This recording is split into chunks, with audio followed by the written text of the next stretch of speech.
ரட்சிக்கப்பட்ட ஒரு அனுபவம் என்பது வித்தியாசமான ஒரு அனுபவத்தை ஆழமாய் பெற்றுக்கொண்டு அதில் வளருகிற விசுவாசிகளாக இருக்க வேண்டும். கர்த்தருடைய பந்தி எடுக்கிறதுனால நான் ரட்சிக்கப்பட்டுட்டேன்னு சொல்ல முடியாது. வாழ்க்கையில் ரட்சிப்பு என்பது ஒரு வித்தியாசமான அனுபவம். அது நம்முடைய வாழ்க்கையில் கண்டிப்பாக இருக்க வேண்டும்.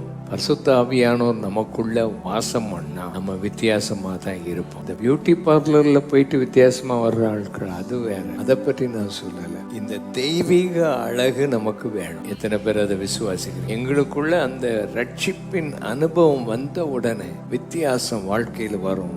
குணத்துல வித்தியாசம் வரும், ஆவியில வித்தியாசம் வரும், உன்னுடைய வாழ்க்கையில ஒரு வித்தியாசம், ஒரு உணர்வு வரும். அந்த வித்தியாசத்தை உடையவர்களாக கிறிஸ்தவர்கள் இருக்க வேண்டும். இந்த ரட்சிப்பு யாருக்கெல்லாம் உண்டு? பூமியின் எல்லை எங்கும் எல்லாருக்கும் அந்த ரட்சிப்பை ஆண்டவர் கொடுத்திருக்கிறார். கிறிஸ்தவர்களுக்கு மாத்திரம் அல்ல, பூமியின் எந்த எல்லையில நீ இருந்தாலும் சரி, இந்த ஆட்களுக்கு எல்லாருக்கும் ஆண்டவர் இந்த ரட்சிப்பை கொடுத்திருக்கிறார். ஒரு ஆளை கூட ஆண்டவர் விடல. சகல மனுஷருக்காகவும் இந்த பூமிக்கு வந்து சகலருடைய பாவத்தை சுமந்து அவர் மரித்திருக்கிற ஆண்டவர். அவரிடத்தில் வரும்போது, கேட்கும் போது ஆண்டவர் அந்த ரட்சிப்பை அருளி செய்கிறார். அல்லேலூயா.